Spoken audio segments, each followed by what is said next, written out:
Hey everyone, welcome back to my channel. Today I want to talk about the new movie Wicked for Good. If you end up enjoying this video, please consider liking and subscribing. That way I can spend my time making more videos for you guys instead of watching the cringe-inducing videos between Ariana Grande and Cynthia Erivo. Now, Wicked for Good is the much anticipated sequel to Wicked that came out last year, and I ended up really enjoying that movie, so I wanted to check this one out. Instead of talking about the 6 things that make a movie great, I'm going to share my spoiler-free thoughts on the film. So this movie opens as we find ourselves in the aftermath of Wicked, where Elphaba is now a pariah and on the run from society, and is actively trying to warn the people of Oz that the wizard is not what he seems. Tensions rise, obviously, with the love triangle between Fiyero, Glinda, and Elphaba. The wizard tries to hunt Elphaba down, and Glinda has a lot of internal conflict as she loves her friend Elphaba, but also wants to be this powerful queen in the eyes of the people of Oz. And so the movie continues to unfold, and things come to a head, and there's lots of relational conflict and stress. But it's a musical, so it's fun. What I found in this movie is that Wicked for Good focused a lot on the character of Glinda, whereas part 1 seemed to center more around Elphaba. But in a general tone, this movie is much more sad and dark than part 1 was. And so it wasn't this fun, lighthearted, happy, funny movie. It was kind of sad and depressing.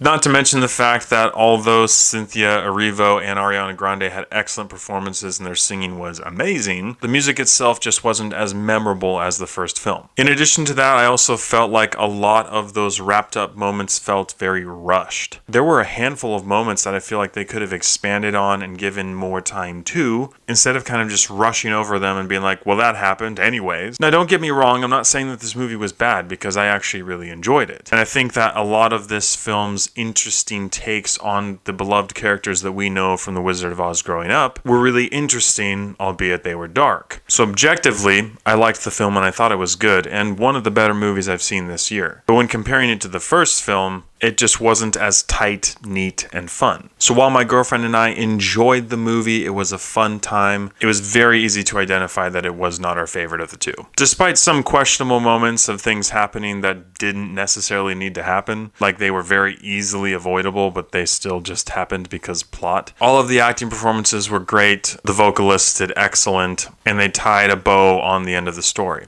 Or did they? There are rumors that they're trying to make Wicked into a universe, which I guess they could, but I don't know that they should. But as far as general stats go for this movie, it's rated PG. It's 2 hours and 18 minutes long. There's a mild bit of profanity and action and fantasy violence, along with a darker overall tone and one scene of sensuality that was wicked. But besides the darker tone, I felt like the movie was pretty tame. I saw a lot of kids in the movie and they seemed to be having a fun time. So with all that in mind, I have to give Wicked for Good a 7 out of 10. The movie was not perfect, but it was entertaining, and I walked out of the theater having had a good time watching it. So with all that in mind, if you've seen Wicked Part 1, you'll definitely want to go see this movie in theaters. And if you haven't seen Wicked Part 1, I would definitely recommend checking it out on Prime and then making the decision if you want to see the next one. Thank you so much for watching. If you've seen Wicked for Good, please let me know what you thought about it in the comments below. As always, I appreciate your love and support, and I'll catch you guys and gals in the next one.